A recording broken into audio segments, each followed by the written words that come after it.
Assalamualaikum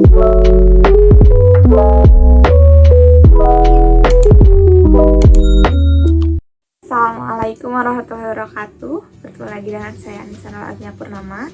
Kali ini saya akan membahas materi mengenai evolusi biologi. Apa sih evolusi biologi itu? Mari kita simak pembahasannya.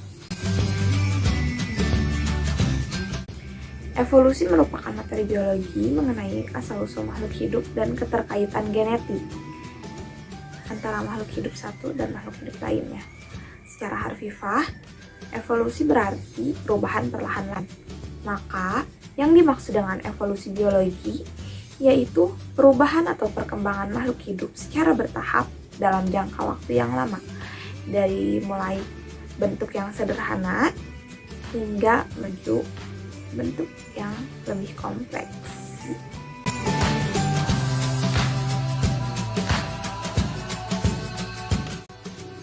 Beberapa ahli telah mengungkapkan beberapa pendapat, yaitu mengenai teori asal-usul makhluk hidup yang ada di bumi. Saya hanya akan membahas 3 teori. Yang pertama, ada teori biogenesis yang dikemukakan oleh Francisco Redi dan Louis Pasteur.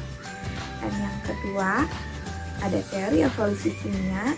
Dan yang terakhir, ada teori evolusi gen lama. Pertama, ada teori biogenesis. Teori ini merupakan teori asal-usul makhluk hidup yang menyatakan bahwa makhluk hidup berasal dari makhluk hidup lain. Yang pertama, ada percobaan Francisco Redi. Francisco Redi merupakan orang pertama yang melakukan percobaan untuk menyanggah teori abiogenesis. Redi membuat percobaan dengan memasukkan daging ke dalam toples, yang dimana toples dibiarkan terbuka dan tertutup. Terlihat ada 3 buah toples yang masing-masing toples diisi oleh sepotong daging. Untuk toples pertama, toples dibiarkan terbuka sehingga banyak lalat masuk dan bertelur di sana karena mencium aroma daging yang menyebabkan banyaknya larva. Untuk toples kedua, toples ditutup oleh kain kasa sehingga banyak lalat mengerumuni permukaan kain kasa tersebut karena masih mencium aroma daging, dan lalat-lalat tersebut bertelur di atas permukaan kain kasa itu sehingga menyebabkan munculnya larva. Untuk toples ketiga, toples dibiarkan dengan tertutup rapat sehingga lalat-lalat tidak bisa mencium adanya aroma daging, dan toples tersebut bersih dari larva. Maka dapat diambil kesimpulan bahwa belatung berasal dari lalat-lalat yang masuk ke dalam toples dan bertelur di sana, bukan dari daging yang dibiarkan membusuk. Yang kedua, ada percobaan Louis Pasteur. Louis Pasteur merupakan ahli biokimia berkebangsaan Prancis yang berhasil menyempurnakan percobaan Spallanzani sekaligus mematahkan teori abiogenesis. Pasteur memodifikasi salah satu wadah yang digunakan Spallanzani dengan wadah labu berleher panjang mirip seperti leher angsa. Terlihat ada labu berbentuk leher angsa yang berisikan air kaldu. Pertama, terjadi sterilisasi kaldu dengan cara dipanaskan. Hal ini bertujuan untuk membunuh semua mikroorganisme yang ada pada air kaldu. Selanjutnya, air kaldu didiamkan dan tidak terlihat adanya mikroorganisme pada air kaldu karena debu dan mikroba terperangkap dalam leher angsa, sehingga lama-kelamaan air kaldu tetap jernih.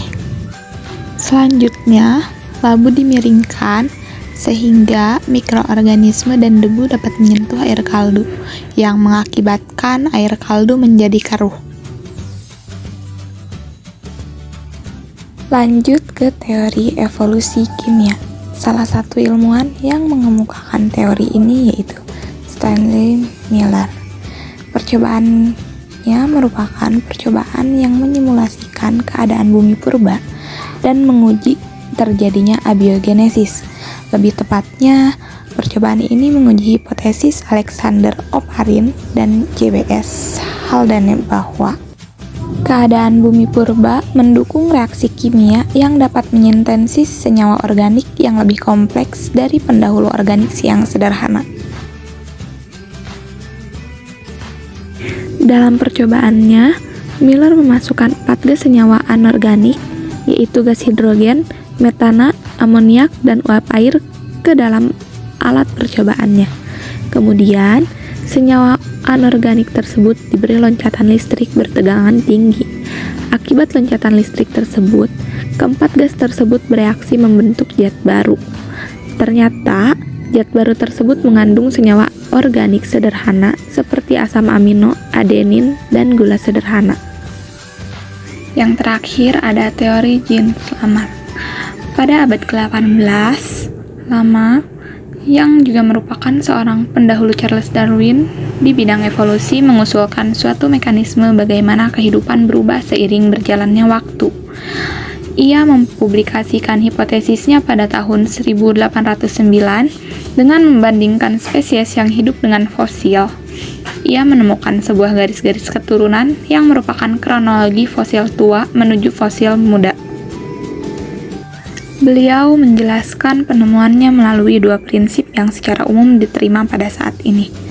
Prinsipnya adalah digunakan dan tidak digunakan. Dan prinsip yang kedua adalah penurunan karakteristik yang dimiliki. Pada prinsip pertama, merupakan ide di mana bagian tubuh yang sering digunakan seiring waktu akan bertambah besar dan semakin kuat, sedangkan bagian tubuh yang tidak digunakan akan menghilang. Sebagai contohnya adalah jerapah, di mana jerapah seringkali meregangkan lehernya demi mendapatkan daun dari cabang pohon yang tinggi. Atau jerapah beradaptasi menjangkau sumber makanan dengan memanjangkan lehernya, sehingga sifat leher panjang pada jerapah diwariskan pada keturunannya.